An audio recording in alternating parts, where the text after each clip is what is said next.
오늘 세미나는 정말로 그 내분 발제해 주시는 발제 내용도 저희들에게 많은 공부가 되고 앞으로 제주도가 산업정책뿐만 아니라 우리 일상생활에 특히 일자리 정책 이런 거 우리 삶에 굉장히 가까운 그 네 가지 주제를 말씀해 주셨어요. 그래서 제가 이제 오늘 이 네 가지 분야에 대한 발제는 아까 말씀드린 대로 제주도뿐만 아니라 우리 사회가 또 직면하고 있는 시대적 과제이기도 합니다. 그래서 오늘 이제 저희들 5분의 그 토론자가 계십니다만은 특히 이제 두 분은 이제 도청에서 두 분이 오셔가지고 중복되는 사항도 있을 텐데 오늘 토론은 사실 과거의 어떤 정책이나 이런 것보다는 정말 우리 네 개 주제가 주었던 어떤 시사점을 가지고 앞으로 이걸 어떻게 정책화 시켜보고 우리 도민 체감도를 높일 수 있는 방안이 무엇인가 이런 부분도 토론에서 좀 다뤄주셨으면 하고 또 토론 부분에서 이야기했던 궁금했던 사항들을 보완해야 될 부분들 이렇게 토론을 해주셨으면 합니다. 제가 오늘 나오신 5분의 토론자를 여러분 보시기에 왼쪽부터 소개를 해드리겠습니다. 처음에 최영준 한국은행 제주본부 경제조사팀 팀장님이십니다. 그다음에 박혜성 일요신문 제주본부 기자님이시고요. 그 다음에 바로 제 옆에 박경수 제주특별자치도 투자유치 과장님이십니다. 제 왼쪽에 양석하 제주특별자치도 일자리 과장님이십니다. 그 다음에 우리 마지막으로 고강명 진의회 제주인센터 경영 박사님이십니다.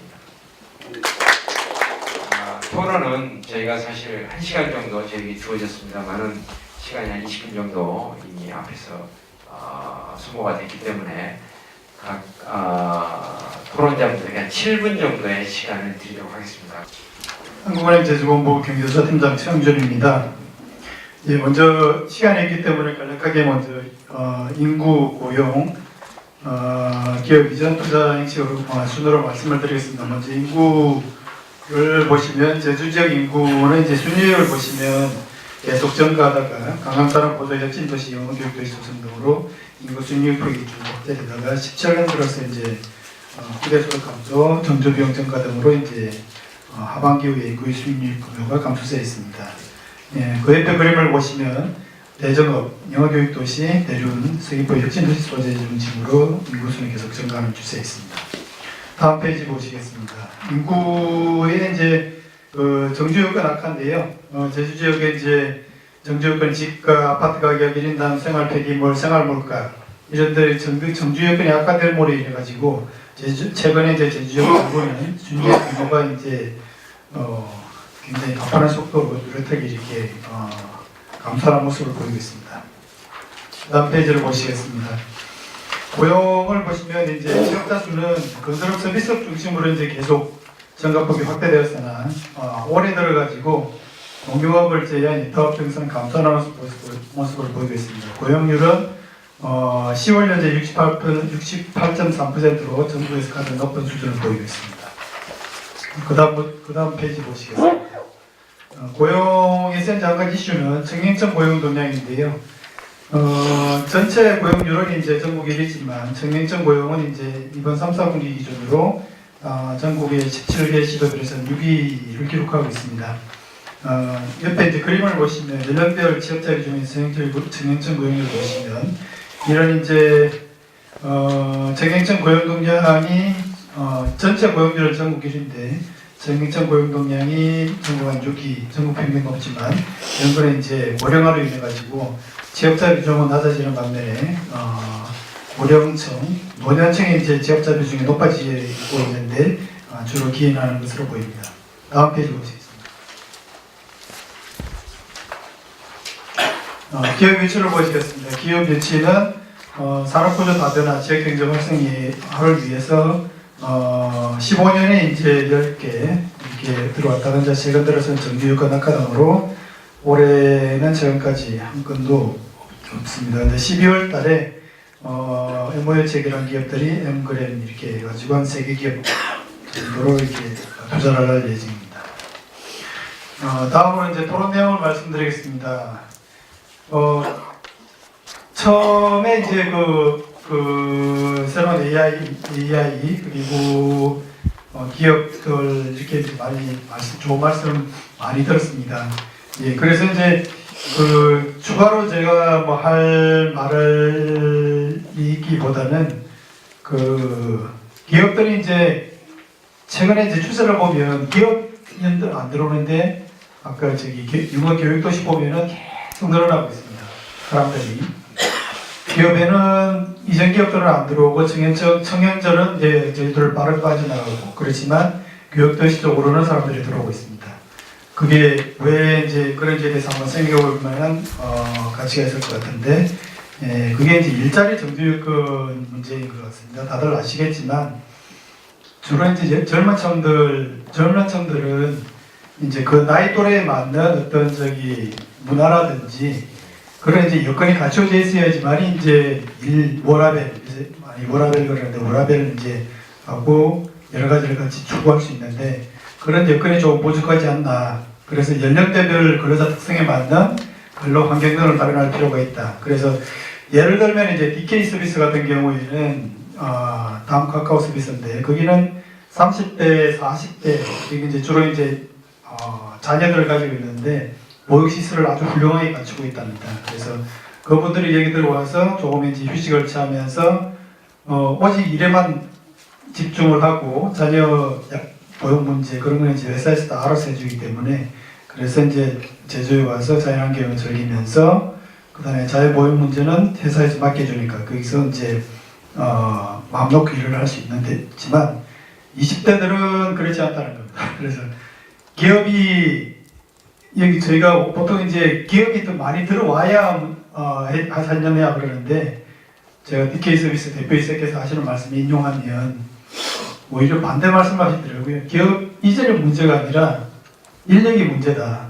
사람들이 나가려고 하는데 여기서 기업들이 들어와가지고 거기서 이제 일하려고 하는 그런 터전이 마련되어 있지 않으면은 사람들이 나가는데 기업들이 아무리 들어와봐야 뭐 하겠느냐 하는 그런 식의 이제 그런 메시지를 한번 주신 적이 있었습니다. 그래서 뭐 그런 게 일자리 정규요건이 중요하지 않나 생각을 해봤습니다. 그리고 아까도 말씀드렸지만 사회적 노무 말씀했었는데 광주형 일자리 모델 요새 많이 이슈화되고 있는데요. 이 광주형 일자리가 이제 조금씩 이제 정부에서 보조를 하고 그리고 이제 임금은 이제 조금 낮게 받더라도 정부에서 복지를 이런 걸 이제 같이 상생하는 사회 통합형 일자리라고 하는데 그게 이제 아까 말씀드린 대로 임금은 조금 낮게 받더라도 삶의 질을 많이 추구하기 때문에 임금은 좀 낮게 받더라도 정부에서 이런 연령대별로 그러니까 미시적 차원에서 접근을 해야 된다는 거죠. 그러니까 그런 차원에서 이제 서로 이렇게 상생할 수 있는 그런 모델을 좀 마련하면 좋지 않겠느냐. 그래서 그동안은 이제 노동 정책은 주로 이제 거시적 측면이었는데 이런 이제 제주에서는 조금 이제 마이크로하게 좀 접근을 될 필요가 있지 않나 하는 생각이 들었습니다. 그리고 인력 미스매치 해결을 위한 노동시장 개선 필요입니다. 그래서 4차 산업, 융복합 산업 이렇게 이제 기업 이전 문제를 많이 말씀하셨는데요. 이것도 이제 전문 인력이 없답니다. 또 이제 DK 서비스 이제 말씀을 좀 인용을 하면 고급 전문 인력, 코딩을 할 수 있는 고급 전문 인력들은 제주에서 이렇게 채용을 할 수가 없어가지고 육지에서 이렇게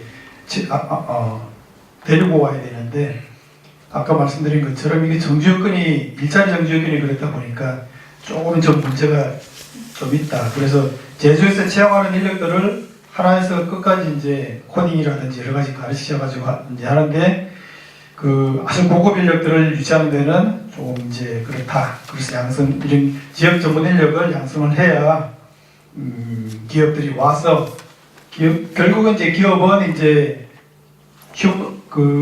사람하고 자본이니까 그래서 사람이 이제 와야 좀 고급 전문 인력이 와야 이제 기업들도 와서 계속 사업을 할 수 있지 않을까 하는 생각이 들었습니다. 그리고 제주도는 이제 GRDP 상에서 이제 서비스업의 한 70%를 차지합니다. 그래서 관광 이런 이제 서비스업 중심인데 지금 제주에서는 이제 그 이전 기업들은 이제 IT, BT 주로 이제 3차 산업 중심입니다. 그래서 근데 3차 산업 중심인데 여기서 그 첨단과학 기술단지 이런 데 보면은 법이 아직까지도 제조업에 맞춰져 있습니다. 초점이. 그래서 이런 법들을 조금 이제 3차 산업 그리고 4차 산업 융복합 산업을 중심으로 해가지고 이런 데 조금 초점을 맞춰서 그런 이제 제조업 중심의 제조업 규제 법을 이제 조금 이렇게 초점을 변화하는 어떤 산업 구조 흐름에 따라서 좀 완화할 수 있도록 이렇게 노력할 필요가 있다고 말씀드리겠습니다.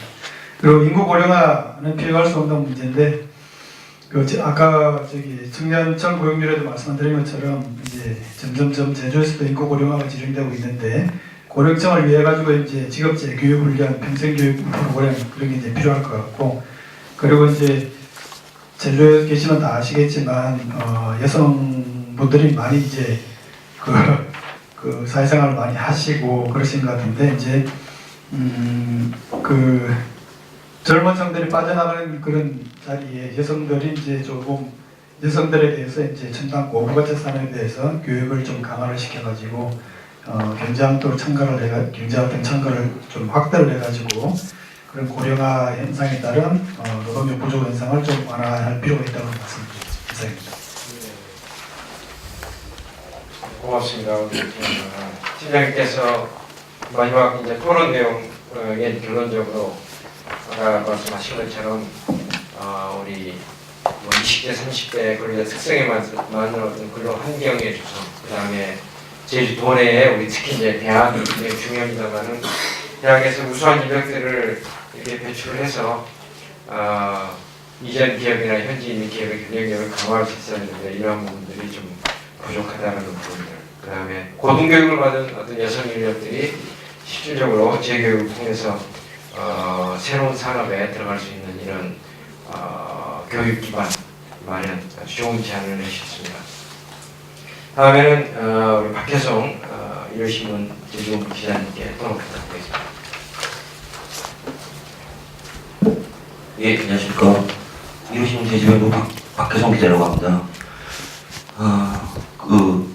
청년 실업에 관한 문제가 유독 제주에 관한 문제가 아니고 영업과 나라를 비롯해서 유럽을 포함한 지금 전 세계적인 심각한 문제가 되어 있기 때문에 꼭 그 제주뿐만이 아니라 다른 나라 유럽에서는 어떤 문제들이 있고 어떻게 문제를 해결하려고 하는 시도를 하는지 간단하게 살펴봤습니다. 지난 2015년 지속 가능한 통합적 도시 발전을 위한 유럽 차원의 지속 교류 및 교육 프로그램에서 여기서 제시한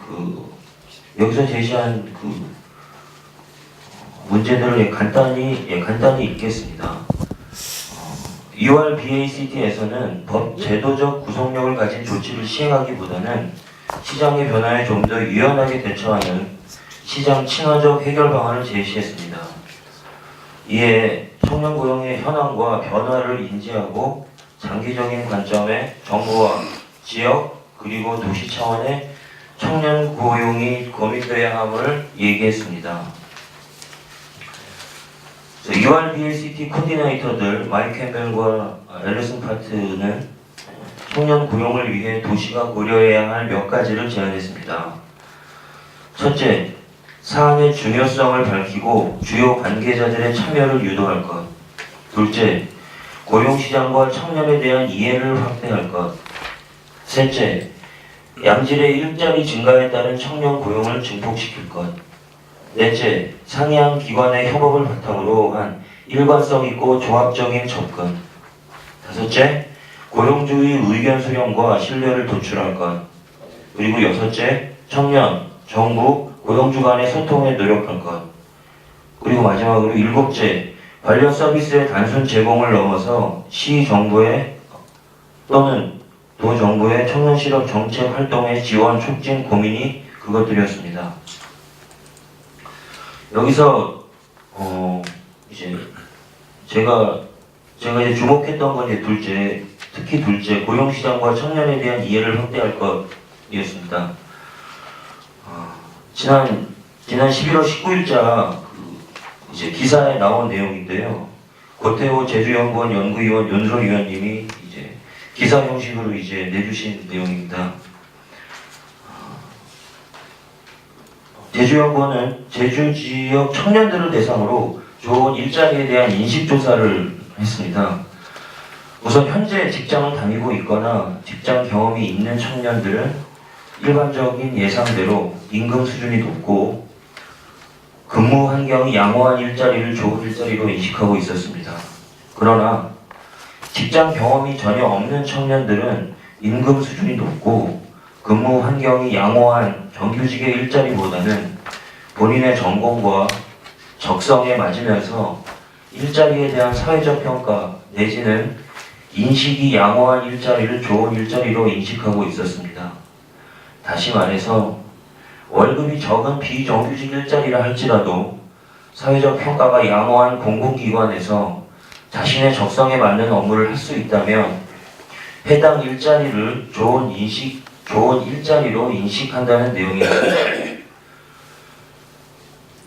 여기서 나오는 조사 결과에서 얻을 수 있었던 점은 제주에서 청년 일자리 미스매치 해소는 임금 보존도 중요할 수 있겠지만 공공 부문이나 혹은 또 다른 부문에서도 일자리 경험 지원을 우선할 필요가 있다는 것입니다. 그래서 바라거나 이제 제안하고 싶은 점이 있다면 제주 특히 이제 공기업들을 이제 중심으로 이미 진행 중이거나 진행을 시도하려고 하는 것들이 있지만 콜라보레이션 즉 이제 협업 특히 협업의 대상을 두지 않고 과감하게 아까 발제의 내용이 나왔던 배달의 민족이라거나 이미 젊은 층에서 이미 익히 알고 있거나 이미 많은 영향력을 발휘하고 있는 벤처기업들 등 대상을 제한하지 않고 과감하게 협업을 할 수 있는 공기업을 중심으로 과감하게 협업을 할 수 있는 그런 시스템을 만드는 것도 중요하다고 생각합니다.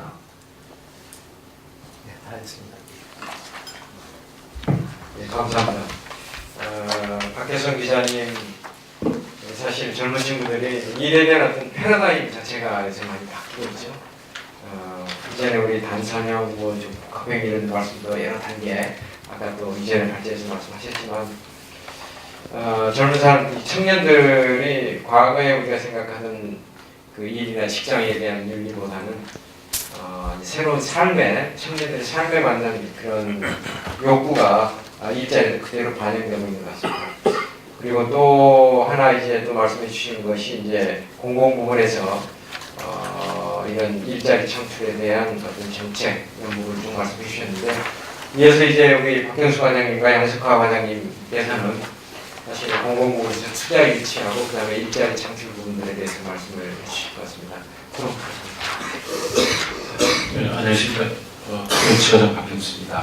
우선 오늘 이렇게 행정에서 먼저 이런 일을 했는데 제주 뉴스에서 이렇게 연락을 마련해 주시고 토론할 수 있도록 해주셔서 감사의 말씀드리겠습니다. 저희 투자유치과에서 일자리 창출 아니면 기업 다변에 대한 부분들은 사실 국내 기업을 이전시키는 부분, 그다음에 대규모 국내 자본이든 해외 자본이든 유치하는 쪽에서 제주 지역 경제에 대해서 어떻게 활성화시킬 것인가 이런 부분에 대해서 초점을 맞춰 진행을 하고 있습니다.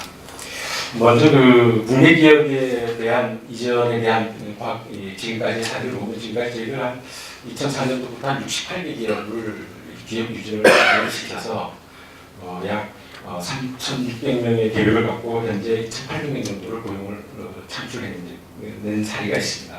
다만 이제 여기에서 지금 고민하는 것 중에 하나가 뭐냐면 이전 기업 중에 이제 IT 분야가 한 37%, BT 분야가 한 29%가 나와서 그런데 이런 것들이 이제 고도화된 직접화된 그런 산업 형태가 아니라 산업단지가 없어서 단순 지역 형태의 수준으로 나타난다. 그래서 어떻게 하면 이런 것들을 블루스터를 조성해주고 기업 생태계를 만들어줄 필요성이 있는지에 대해서 고민을 좀 해나가고 있습니다. 그리고 또 하나는 이제 제주도가 이게 그 기업을 유치하는 부분이 이유가 뭐냐면 어떻게 하면 산업이 단순화되어 있는 거기 때문에 산업을 어떻게 다변화시키고 고도화시켜줄 것인가 이런 거에 고민이 많기 때문에 앞으로도 이제 어떤 특정 분야보다는 이런 부분도 이제 다양한 분야로 유치할 수 있도록 투자 유치에 대한 모델을 재정립해야 된다. 모델의 재정립에 대해서 필요한 시점이다 이렇게 고민해서 추진해 나가고 있습니다.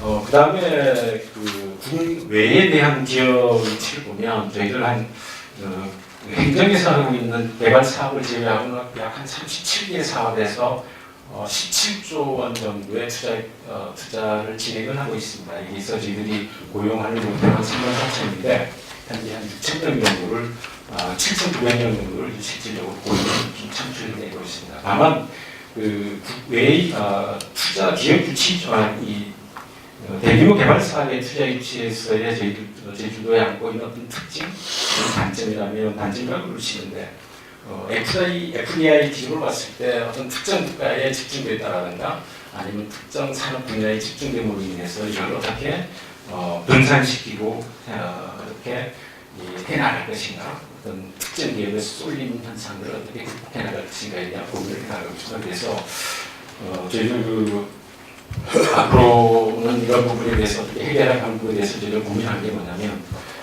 투자처라든가 투자 대상을 어떻게 다변화시켜 나갈 것인가 어떤 특정 국가 중심의 그런 투자 유치 다양한 일본이라든가 그 다음에 인도 그 다음에 그 외에 다른 여타 국가까지 이렇게 확대시키면서 부동산이라든가 이 관광 개발 사업 위주의 부분에 있던 부분을 어떻게 다양화시킬 것인가에 대해서 여러 가지 고민이 나가고 있다는 말씀드리겠습니다.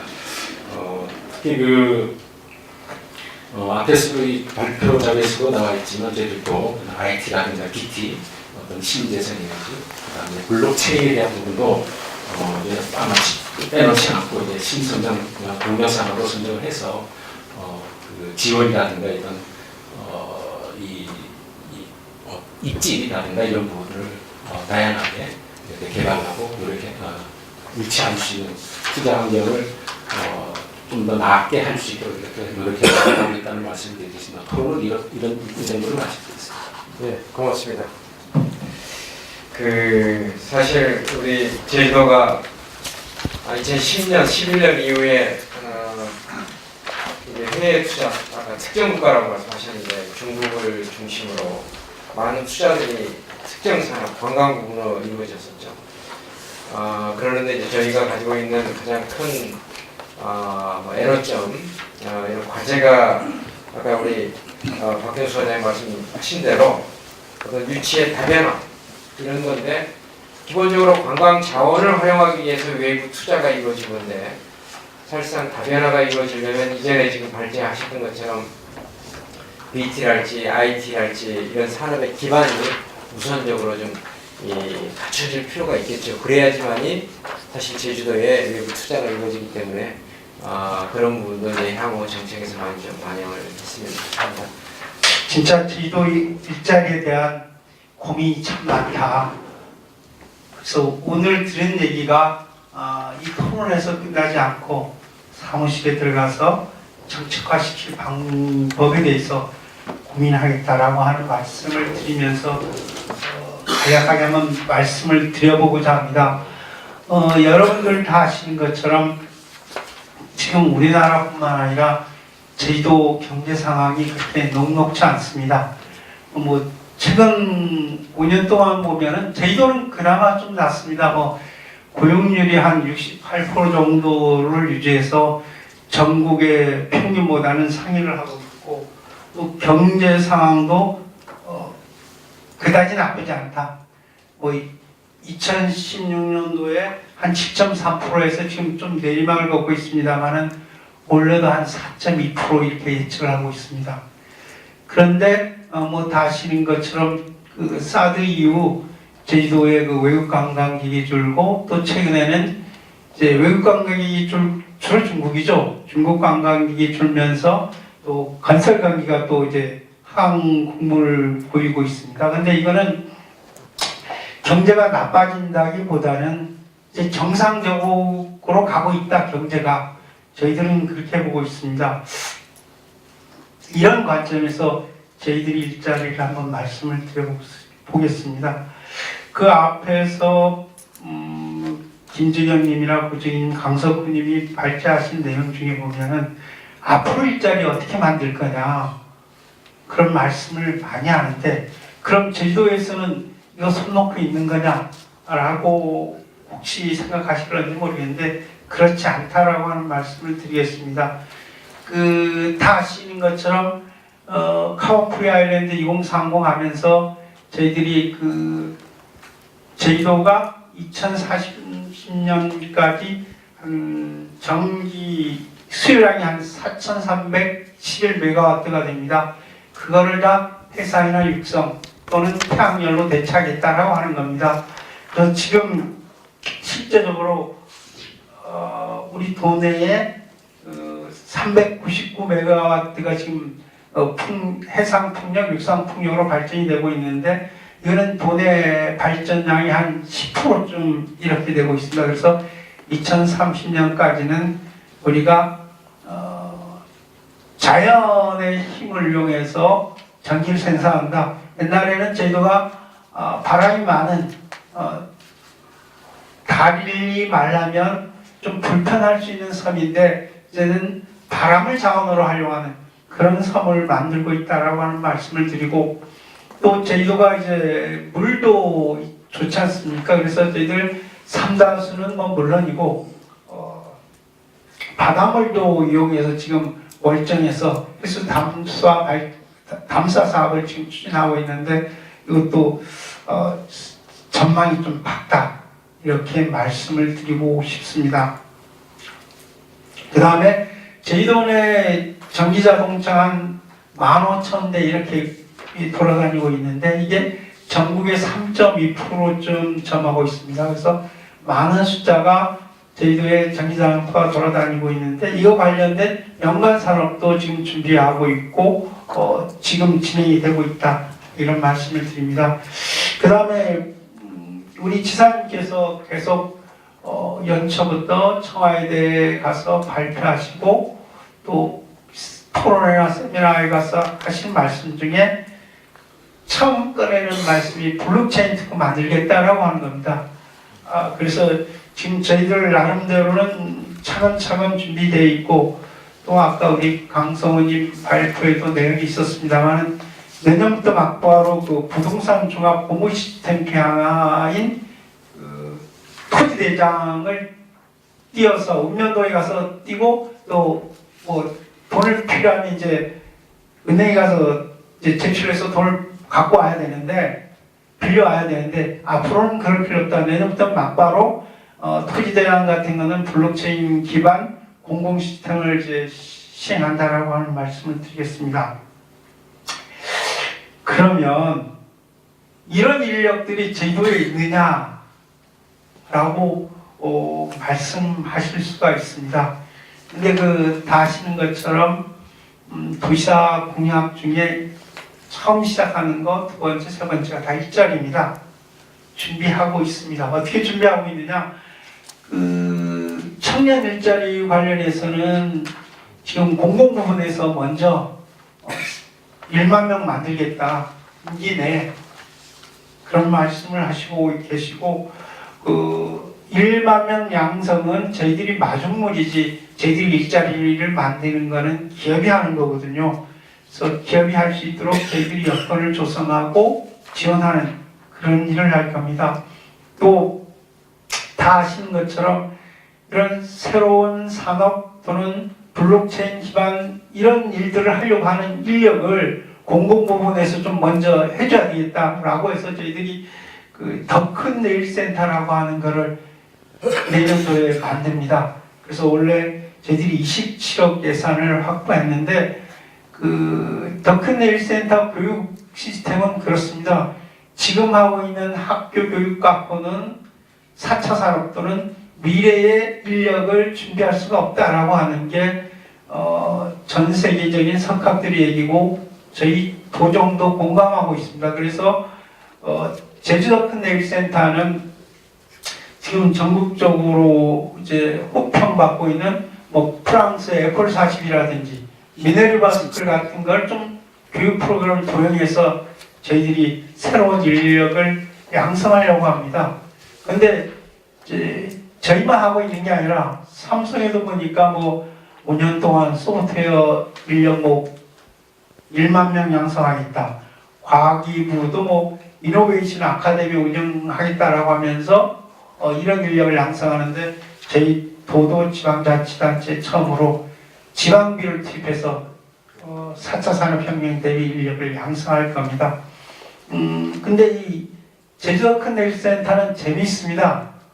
꼭 센터에 들어가면 학교 다니는 데 학교는 아닙니다만은 일종의 교육훈련 기간인데 누군가 생활비나 생계를 도와줘야 되지 않겠습니까? 근데 2년 동안 여기 애들을 묶어놓는데 저희들이 선교육 그다음에 후훈련시켜서 이제 사회에 내보낼 겁니다만 매월 150만 원 상당의 생계비를 보태줄 계획입니다. 그래서 지사님 이기내 2022년까지 약 2,000명을 이렇게 양성할 계획으로 준비를 하고 있고 내년에는 100명 정도 이제 처음 시작할 계획으로 있습니다. 그러면 이런 일들을 하려고 하면 조직이나 예산 제도가 준비되어 있어야 되는데 그게 과연 되어 있느냐라고 반문하실 수도 있습니다. 근데 저희들은 이러한 예산을 저희들이 원래 도 예산의 약 4.8%쯤 됩니다. 일자리 예산이 2,243억을 저희들이 확보를 했습니다. 그래서 예산은 뒷받침할 수 있다. 그리고 저희들이 올해 초에 제주 일자리 정책 5년 로드맵을 발표했습니다.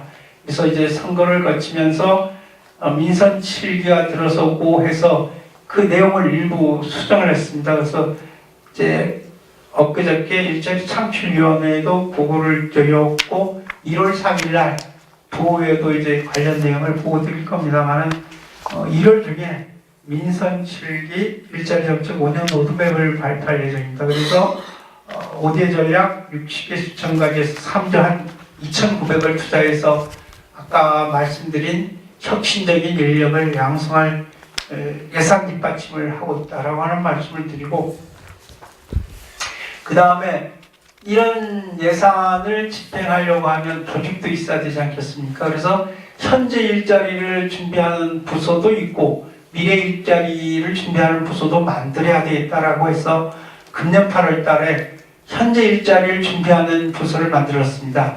일자리 경제 통상국 밑에 일자리과를 만들었고 또 미래 일자리를 준비하기 위해서 미래 전략국을 만들었습니다. 그래서 미래 전략국 내에 미래과를 만들어서 4차 산업혁명 대비 일자리를 준비할 수 있도록 그래서 제주도정은 나름대로 준비를 하고 차근차근 이행을 해나가고 있다라고 하는 말씀을 드리고 이제 제일 중요한 게 제도 개선인데 지금 아시는 것처럼 제주도는 제주특별자치 설치 및 국제자유도시 조성을 위한 특별법에 의해서 움직여지는 국내에 있는 시도 중에 유일한 시도입니다. 근데 그때 2005년도에 이 특별자치도를 만들면서 5개 자치단체가 제주도라고 하는 특별자치도를 만들었지 않았습니까? 그 만들었는 게 그 모티가 되는 게 이제 제주특별법이거든요. 그래서 아까 같은 내용들 또는 신사업을 하려고 하니까 많은 제도적인 그 뒷받침이 없으면 안 되는 게 또 맞습니다. 근데 제주도는 제주특별법에 의해서 타 시도보다는 좀 우월한 위치에 있다라고 하는 말씀을 드리고 그럼에도 불구하고 특별법을 운영하는데 좀 문제가 있습니다. 예를 들어서 제주특별자치도에서 블록체인 특허를 좀 하겠다 할 수 있는데 문제는 중앙정부에서 그걸 못하게 하는 거죠. 그 못하게 하는 이유가 그거더라고요. 전국의 형평성. 근데 이 법을 만들 때 노무현 정부에서 만들었는데 제주도에서는 그런 걸 할 수 있도록 텍스베드 할 수 있는 역할을 할 수 있도록 만들어보자 해서 만들었는데 잘 안 되고 있습니다. 딱 되는 게 하나 있습니다. 우리 특별법에 의하면 사람, 자본, 상품이 자유로운 제주특별자치도를 만들겠다라고 되어 있거든요. 법에 명시되어 있습니다. 근데 안 됩니다. 근데 딱 하나 되는 게 있어요. 사람입니다. 사람. 사람은 제주가 노비자여서 30일 동안 아무나 왔다 갔다 합니다. 그래서 난민 사태가 생긴 게 아마 이것 같은데 우리 제주도 특별법에서 가장 자유로운 건 사람이고 상품이나 자본 쉽지 않습니다. 저희들 영예금융센터도 만들려고 했는데 중앙정부에서 이게 못하게 하고 이제 이 블록체인도 이게 비트코인하고 이게 같이 맞물리는 거거든요. 이게 서로 따로 노는 게 아닙니다. 그래서 이런 것도 좀 같이 해보자. 그래서 이거 하면은 저희들 한 1600일짜리 만들 수 있다라고 하면서 중앙정부에 자꾸 얘기를 하고 있는데 중앙정부에서 쉽게 받아들이지 않습니다만은 내년부터 이제 부동산 관련 공부 시스템 다 내보자라고 해서 저희 준비하고 있습니다. 하여튼 저희들이 여러 가지 일들을 하고 있다라고 하는 말씀을 드리고 특히 일자리에 관한 저희 제주도정이 최우선 과제로 추진하고 있다는 말씀을 드리면서 토론을 마치겠습니다. 감사합니다. 네, 감사합니다. 우리 원희룡 도정 들어서 이제 민선 7기 일자리 정책 좀 나열을 말씀해 주셨는데 추가로 나중에 우리 또 플로에 계신 분들의 의견을 또 들으면서 논의를 정리하겠습니다. 우리 지역 토론자 이제 마지막 부분으로 우리 고강명 재외제주인센터 수장님 토론 부탁드리겠습니다. 지금까지 네 분이나 발제를 잘 들었습니다. 현재 중앙정부와 지자체에서 일자리 창출에 대해서 중요하게 인식될 시기에 이러한 세미나를 개최하게 된 것은 매우 의미 있는 일이라고 생각합니다. 다만 발제 내용이 너무 무겁고 그리고 주제 자체로서 제주 지역의 수용 가능성이 있는지 다시 말하면 신뢰 가능성, 적용 가능성이 있는지에서는 다시 한번 판단을 하는 것이 좋지 않을까 생각합니다.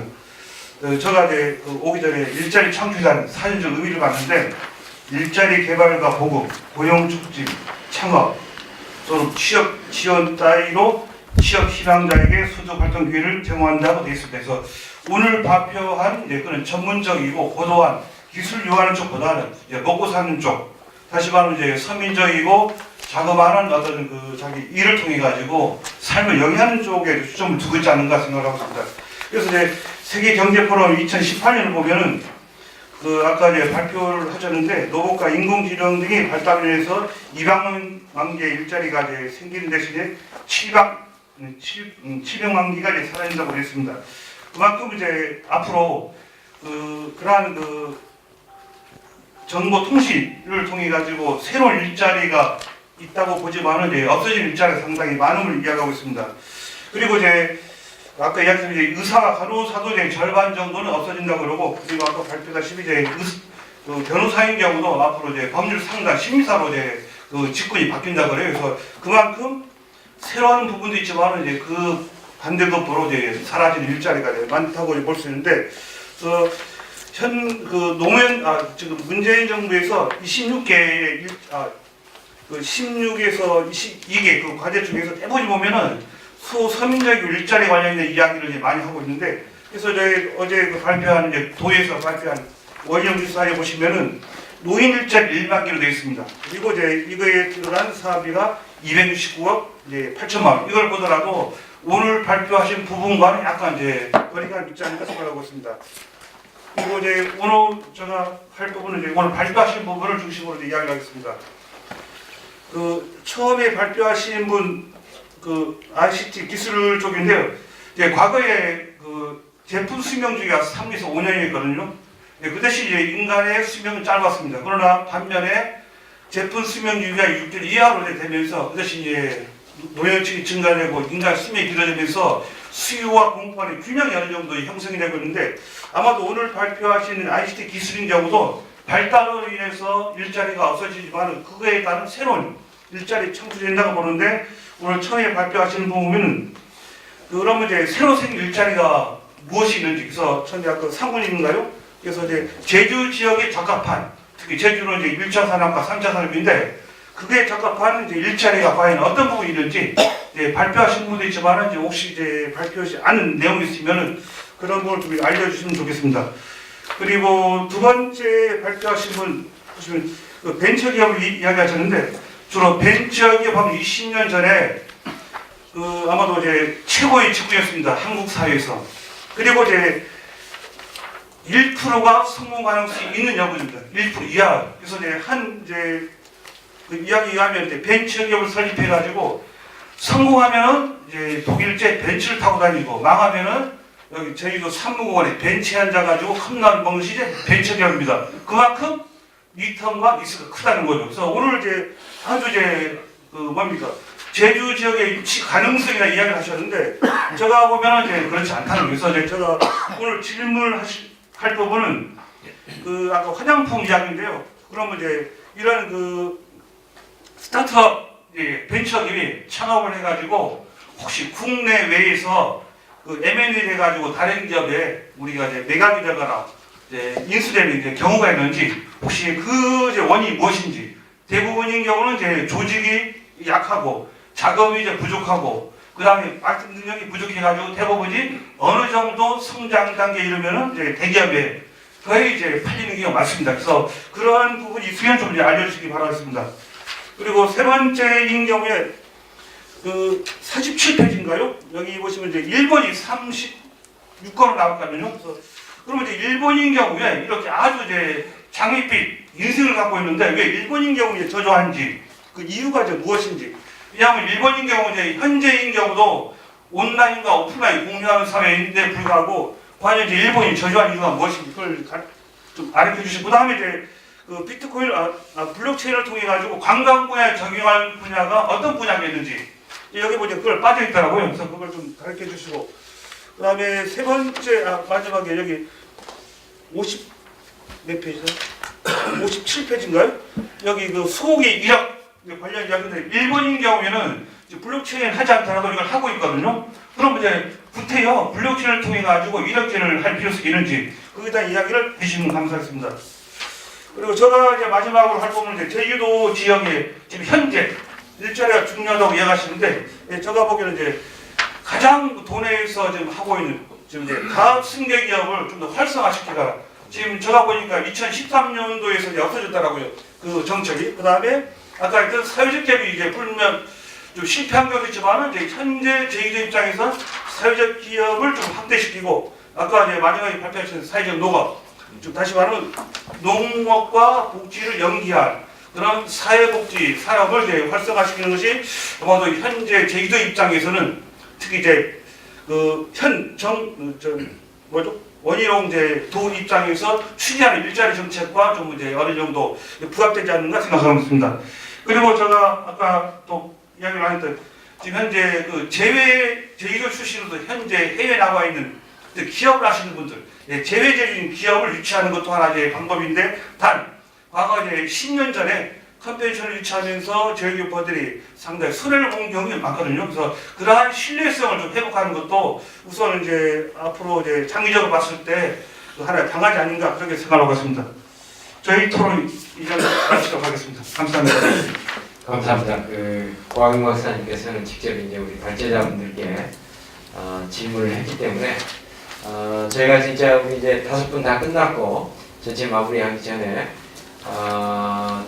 저 발제자분들 또 대답 듣기 전에 혹시 플로어에서 추가로 혹시 질의나 뭐 이런 거 있으신 분 있으시면 전체적으로 받고 제가 발제자분들에게 좀 답변을 좀 드리겠습니다. 혹시 플로어에서 질문하실 분 있으시면 예, 대표님. 공공부문 그 원희룡 도정 7기 도정 내에 그 공공부문 만개 일자리 그 내용이 어떻게 되는지 좀 궁금합니다. 대충 알고 있지만 정확한 내용을 알고 싶어서 질문을 드립니다. 우리 양석호 과장님 그리고 박경수 과장님에게 그 국내외 기업 투자 유치 답변화 현재 광역개발 정책에서 지금 고민을 많이 하는 걸로 알고 있는데 아까 고학년 박사가 제안한 해외 제주인 기업 유치 그것도 한 방향으로 보고요.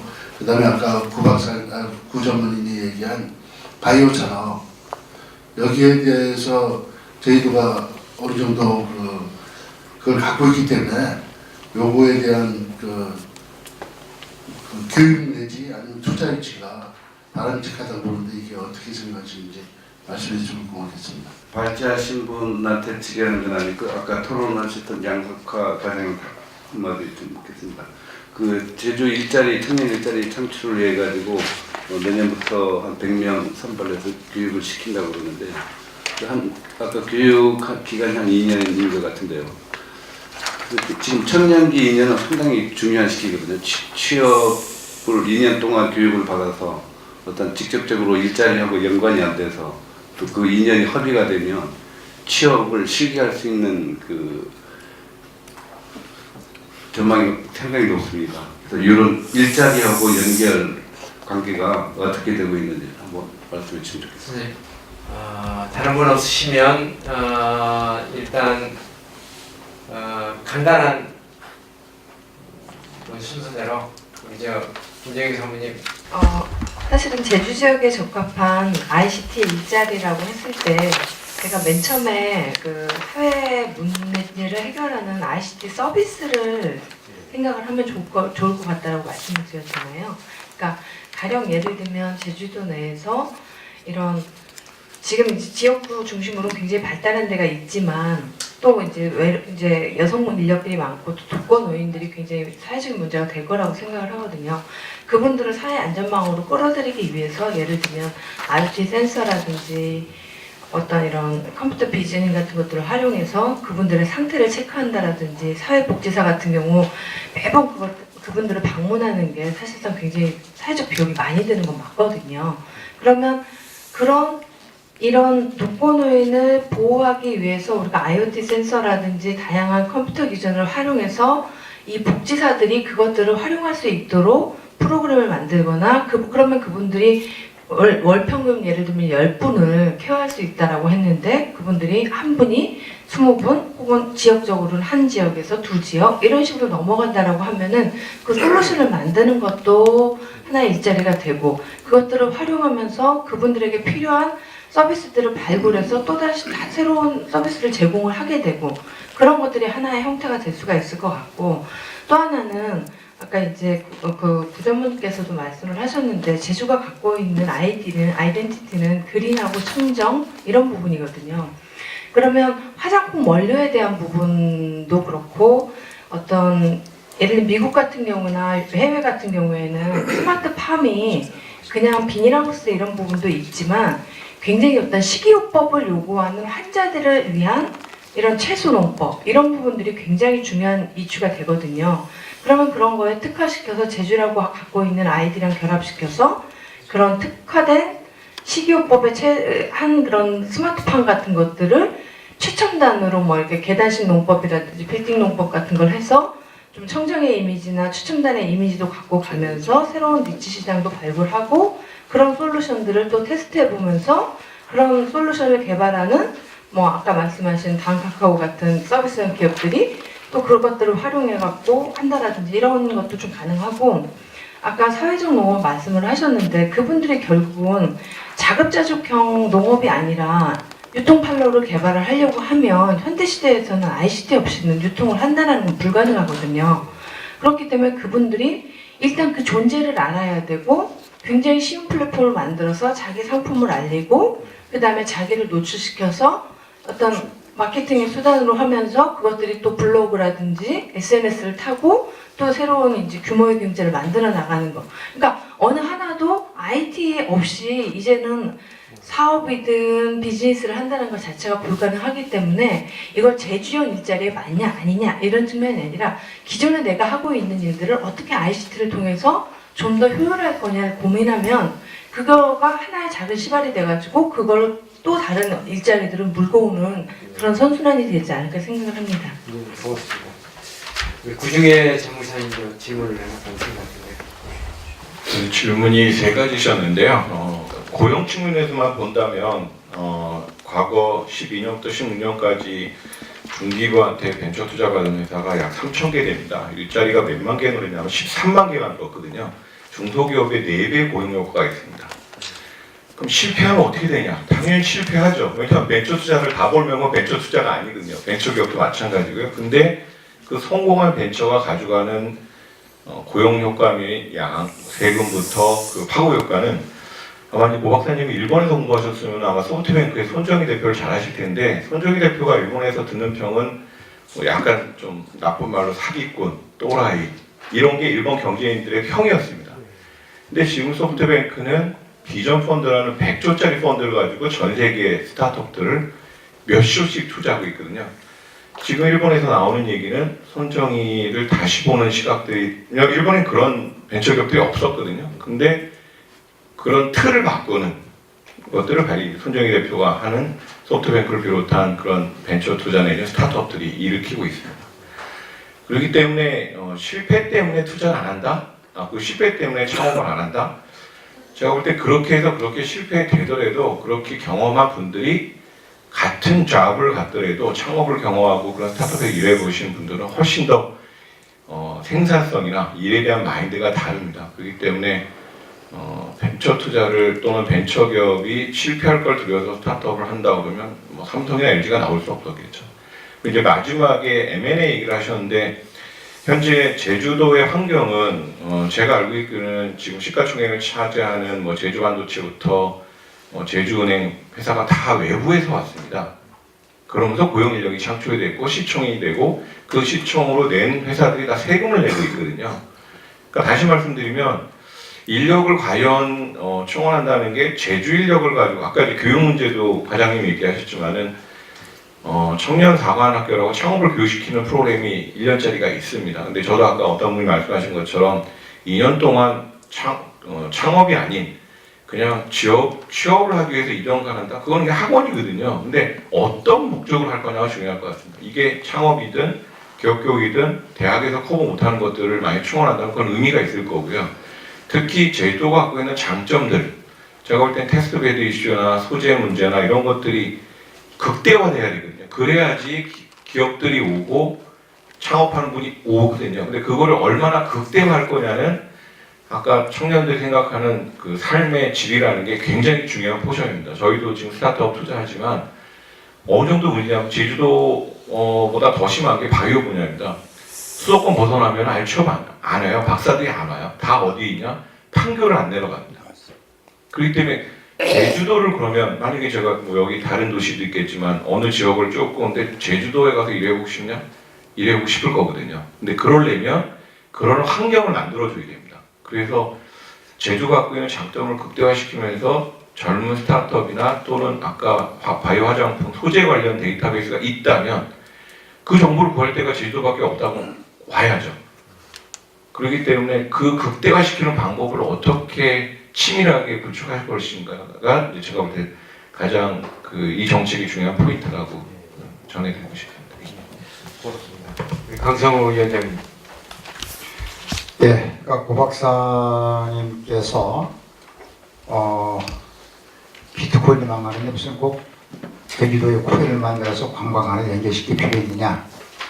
그런데 지금 그 비트코인은 투자성이고 지금 뜨고 있는 것은 이미 구축되어 있는 생태계와 연계되어 있는 유틸리티 코인을 말하는 겁니다. 제가 두 가지 사례를 말씀드렸는데, 다음 카카오가 자기들이 구축해낸 게임 등등에 활용하기 위해서 다음 카카오의 일본 자회사인 나인에서 코인을 만들어서 자기들의 생태계에 쓰는데 두 가지 조건입니다. 자기들 그 게임 등등의 생태계에 쓴다. 그리고 두 번째는 아무리 가격이 다운되더라도 5달러는 다음 그 라인이 보장한다. 그래서 상당한 인기를 끌어내고, 왜 인기를 끌으냐? 다음 카카오 일본차에서 라인이 일본 고객만을 상대로 하는 전 세계 고객을 상대를 하다 보니까, 그걸 한국에서는 얼마, 뭐 유로는 얼마 그런 걸 것 없이 요 게임을 보는 데는 0.35 코인이다. 기존에 형성되는 생태계를 가지고 하는 것인데, 그리고 그래서 애플도 현재 공식 발표를 하고 있습니다. 애플 코인을 만들어서 자기들 생태계에 쓰겠다. 그럼 제주도는 왜 이걸 했느냐? 이미 아까 제가 보고서에서 말씀드린 것처럼 민선 6개 도정에서 수립한 제주도 특별법에 의한 종합계획에 반영이 되어 있습니다. 왜? 제주도는 이미 연간 초려만 명의 관광객이 있고, 특히 최근에 와서 중국인 중심으로 한 외국인 관광객이 급감하는데, 중국인들이 갖고 있는 비트코인의 전 세계 62%가 되니, 이런 형태로 그네들이 계산할 수 있는 형태가 되면 당장 비트코인을 갖고 있는 중국인을 비롯한 외국인 관광객 수가 창출이 될 수 있는 것이고, 그리고 두 번째는 그걸 통해서 제주도만이 아니라 지금 노원주를 비롯해서 김포시, 천안시 등등 이렇게 하고 있는데, 정부에서 이걸 상당히 참여를 하고 있습니다. 정부 정책과도 연결해서 제주도의 그 특별법에서 수립되어 있는 형태에 따라서 이걸 빨리 검토를 해야 된다라고 하는 것이 저희 말씀이고요. 그리고 두 번째는 아까 일본인 경우 특허가 없는데 그런 말씀하시죠? 예, 일본 우리가 꼭 특허만 봐서 지금 전 세계 암호화폐 시장은 원래는 대한민국 기술자들이 주도를 했었는데, 대한민국이 그 ICO를 금지를 하다 보니까 대한민국 인력들이 전부 다 외국에 흩어져서 일본 같은 데서도 가서 보면은 대한민국의 그 암호화 자산 개발 인력들이 일본을 도와주고 있어서 뭐 일본의 특허가 부족해도 그건 문제가 없고, 오히려 일본은 암호화 자산을 이미 법정에 그 적용시켜서 법제화까지 시켜있다는 말씀을 좀 드리겠습니다. 이사입니다. 저도 한 두 개가 된 것 같아요. 첫 번째가 농업 관련 사회적 기업을 확대하는 게 좋지 않겠느냐 했는데, 예, 맞습니다. 그런데 사회적 기업이 있고 사회적 협동조합이 있는데, 청년들을 그리고 위기 청소년들을 유입하기 위해서는 기업이라는 것보다, 최대 이윤을 추구하는 기업보다는 협동을 할 수 있는, 특히 농업은 공동체를 더욱더 중요시하는 산업이기 때문에 사회적 협동조합을 더 확대하는 것이 오히려 바람직하지 않느냐. 그렇지 않으면 사회적 기업도 물론 누군가가 지도하에 만들 수도 있겠지만, 그런데 더욱더 중요한 것은 이 기업이나 사회적 기업의 협동조합을 연속적으로 할 수 있는 그런 기반을 갖춰줘야 된다. 그래서 제가 재단 얘기를 한 것입니다. 그리고 또 하나는 농업과 복지를 연결하는 것이 사회적 농업 아닌가라고 하시는 건데, 지금은 조금 변하고 있습니다. 이 사회적 농업 개념을 제가 간단히 해서 맞췄는데, 사회적 약자가 누구냐. 지금은 아까 광주형도 말씀하셨지만, 광주형 생활 복지는 지금 거의 한 30% 넘어가 40%까지 그 복지 혜택을 주려고 노력을 하고 있거든요. 그러니까 차상위 계층을 다 넘어선 도민들에게, 시민들에게 복지 혜택을 주려고 하는 거예요. 그래서 그렇게 얘기하게 되면 이게 사회복지라는 개념도 약간 조금 바뀔 수 있기 때문에, 그런 것들로 해서 사회 농복, 일본식 농복이 아니라 사회적 농업이 더 낫다라고 생각합니다. 그 아까 공공부문 1만 명 양성 어떻게 할 거냐라고 하는 말씀을 드렸는데, 말씀을 주셨는데, 그 금년부터 2022년까지 1만 명을 양성하는데 공무원 2,500명, 그 다음에 출연기관이 11개소가 있습니다. 그게 2,500명, 그 다음에 공공사회 서비스업 5,000명 해서 4년 동안 2,500억 투자해서 청년 1만 개 일자리를 만들겠다라고 하는 거고요.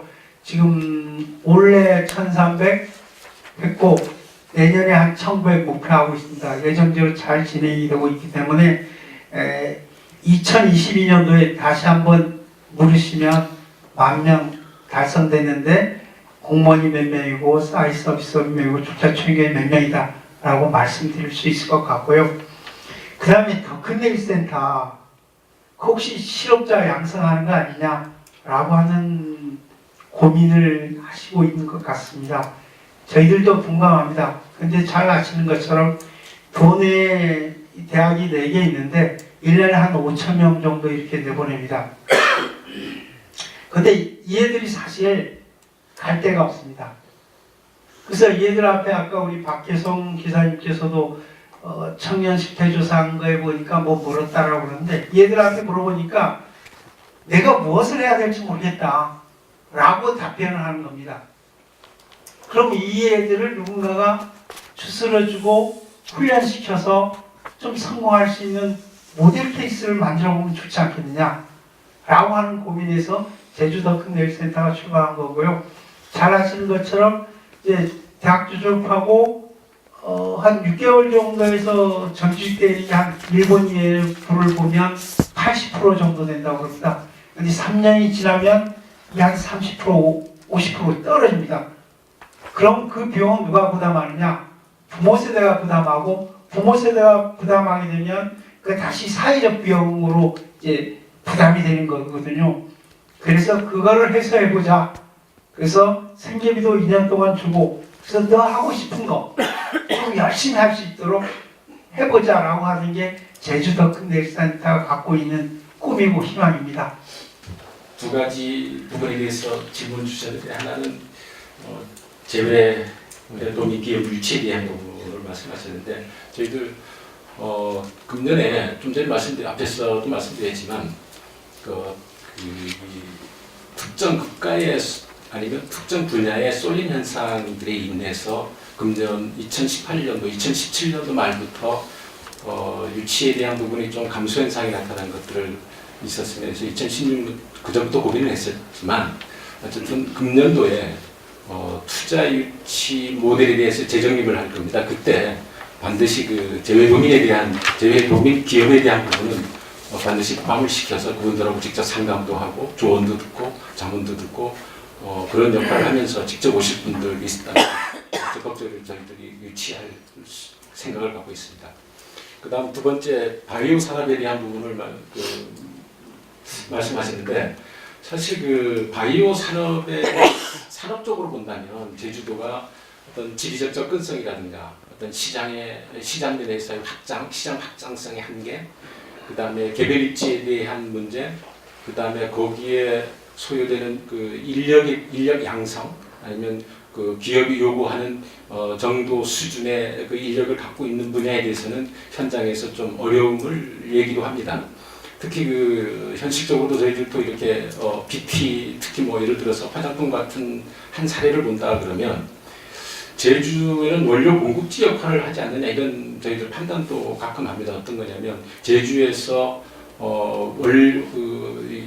어떤 BT 분야의 원료를 30억 이치를 공급을 하면 오송이나 아니면 인천 같은 데 가서 한 3천억 정도의 그 제품으로 판매하는 거 보면서 현장에서 우리 기업 유치하는 거에 있을 때 이게 우리 원료를 공급하기 위한 부분으로 이렇게 하느냐에 대해서는 약간의 그런 그 회의감도 있지만 그렇지만 지금 그분들의 내면을 보면 이런 얘기를 합니다. 지금까지 어떤 화학의 조합물의 시대에서 생화학 분야로 넘어가고 있기 때문에 그런 분야에 대해서 고민을 하고 그런 분야의 기업을 하고 그런 분야의 연구 쪽을 검토를 하면 제주도에서도 충분히 가능성이 있지 않느냐 이런 면에서 바이오에 대한 부분들은 단순 제조업이라든가 원료 공급만이 아니라 그런 쪽까지 확대해서 검토를 하고 이렇게 노력하고 있다는 말씀을 좀 드리겠습니다. 네, 감사합니다. 그 전체적으로 우리 오늘 발제하신 내용에서 이제 큰 부분은 앞으로 우리가 다가오는 어떤 큰 산업의 변화에 대해서 말씀을 해주셨고 또 우리 토론자 분들을 중심으로 해서는 현재 당면하고 있는 이야기들을 많이 하셨습니다. 그러나 전반적으로 이렇게 봐보면 우리 제주 사회가 특히 제주 사회가 앞으로 나아갈 부분은 앞으로 산업의 변화에 있어서 적극적으로 시장이 창의력을 발휘할 수 있고 모험할 수 있는 그런 분위기를 도정에서 적극적으로 지지를 해야 될 필요가 있을 것 같고요.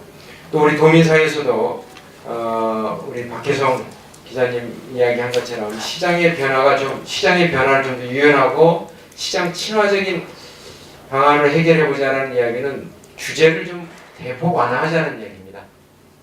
여기서 뭐 갈라파고스 우리 정말로 대한민국이 굉장히 규제 완화에 완강하게 거부하는 그런 나라를 표현하는 뭐 조선일보가 지난번에 그런 사설을 써서 이제 갈라파고스라는 이야기를 했습니다만은 우리 도민 사회에서도 새로운 산업을 이끌어갈 수 있도록 사실상 이렇게 시장에서 필요한 규제 안 할 수 있는 부분도 적극적으로 우리가 수용할 수 있도록 하는 그런 전체적인 분위기가 마련됐으면 합니다.